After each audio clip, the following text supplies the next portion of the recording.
Presiden Prabowo Subianto mengundang ribuan rektor dan para tokoh agama membahas pembubaran DPR RI. Bubarkan DPR RI.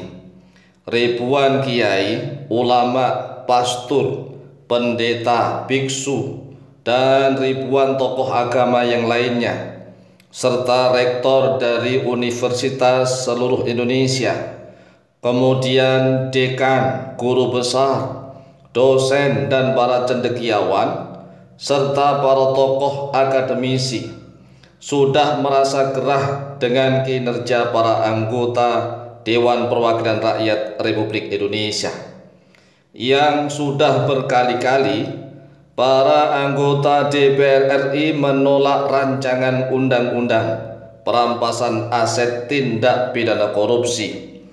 Mereka semua ini sudah muak dan gerah.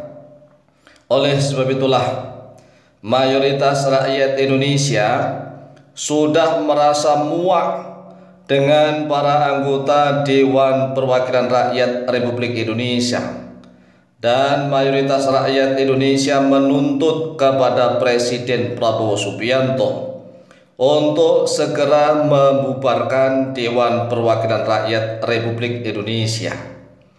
Nah, menurut pendapat kami nih, sebagai langkah awal, sebaiknya Bapak Presiden Prabowo Subianto segera mengundang kembali ribuan tokoh agama dan para akademisi untuk jajak pendapat secara langsung.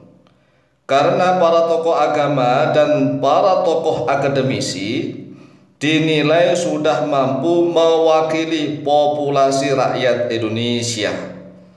Nah, kemarin Bapak Presiden Prabowo Subianto kan sudah pernah mengundang ribuan rektor dari universitas-universitas seluruh Indonesia, diundang untuk berdiskusi. Nah, saat ini mayoritas rakyat Indonesia sudah mulai menuntut bubarkan DPR RI. Suara-suara yang menuntut bubarkan DPR RI sudah banyak menyebar di mana-mana. Walaupun toh masih ada aksi-aksi demonstrasi masyarakat sipil maupun mahasiswa yang demonstrasinya hanya sekedar menolak rancangan undang-undang TNI yang sudah disahkan menjadi undang-undang. Jadi beberapa adik-adik mahasiswa ini dan juga beberapa orang dari masyarakat sipil, mereka demonstrasi tetapi tuntutannya tidak bubarkan DPR RI. Mereka hanya menuntut batalkan undang-undang TNI. Menurut hemat kami, nggak usah dibatalkan, karena memang itu sudah menjadi haknya para anggota Tentara Nasional Indonesia. Jadi itu sudah menjadi hak mereka. Jadi rancangan undang-undang TNI sudah disahkan menjadi undang-undang itu, malah menurut hemat kami sudah bagus. Kemudian sebentar lagi rancangan undang-undang Polri.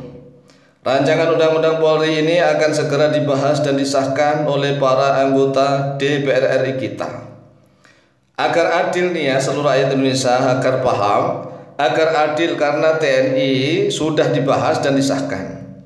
Maka Polri, rancangan undang-undang Polri ini kalau menurut hikmat kami sebaiknya juga segera dibahas dan disahkan. Agar seimbang dan adil antara TNI dengan Polri, memiliki hak-hak yang sama yang sudah diatur di dalam undang-undang.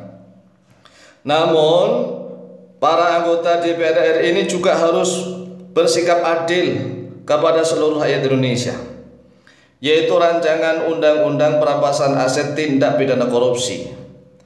Rancangan undang-undang perampasan aset tindak pidana korupsi ini adalah membela hak-hak seluruh rakyat Indonesia. Jika para anggota DPR RI masih tidak mau membahas dan mengesahkan rancangan undang-undang perampasan aset tindak pidana korupsi, berarti para anggota DPR RI itu telah mengkhianati seluruh rakyat Indonesia. Oleh sebab itulah ribuan kiai, ulama, pastor, pendeta, biksu, tokoh agama, rektor, dekan, guru besar, dosen-dosen yang berkualitas, dan para cendekiawan serta para tokoh akademisi sudah merasa gerah dan muak dengan kinerja para anggota Dewan Perwakilan Rakyat Republik Indonesia yang memang sudah berkali-kali menolak rancangan undang-undang perampasan aset tindak pidana korupsi. Ini sebagai ujian terberat bagi para anggota DPR RI kita. Jika para anggota DPR RI kita segera membahas dan mengesahkan rancangan undang-undang perampasan aset tindak pidana korupsi, maka desakan dari seluruh tokoh agama dan seluruh tokoh akademisi kepada Presiden Prabowo Subianto agar segera membubarkan DPR RI tidak perlu lagi. Mengapa? Karena kalau DPR RI sudah membuktikan bahwa para anggota DPR RI itu berpihak kepada semuanya, bukan hanya berpihak kepada TNI, bukan hanya berpihak kepada Polri, tetapi juga berpihak kepada seluruh rakyat Indonesia. Mereka sudah membuktikan bahwa rancangan undang-undang perampasan aset tindak pidana korupsi sudah dibahas dan disahkan. Jika RUU perampasan aset tindak pidana korupsi itu sudah dibahas dan disahkan, itu menunjukkan bahwa para anggota DPR RI itu sudah berlaku sikap kesatria.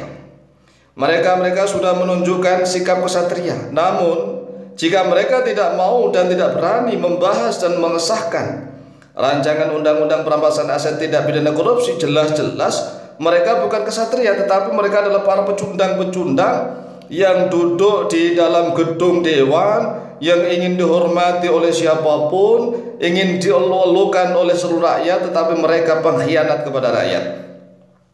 Karena jika para politisi dan para pengusaha yang diajak untuk diajak jajak pendapat, diundang oleh Presiden misalnya untuk membahas RUU perampasan aset tindak pidana korupsi, maka jelas-jelas mereka akan menolak. Oleh sebab itulah Presiden Republik Indonesia Bapak Prabowo Subianto jika ingin mendengarkan suara rakyat, maka undanglah para tokoh agama, mulai dari tokoh agama Islam, tokoh agama Kristen, Katolik, Hindu, Buddha, Konghucu dan yang lain-lain. Kemudian undang juga para tokoh akademisi dari universitas dan perguruan tinggi untuk diajak jajak pendapat.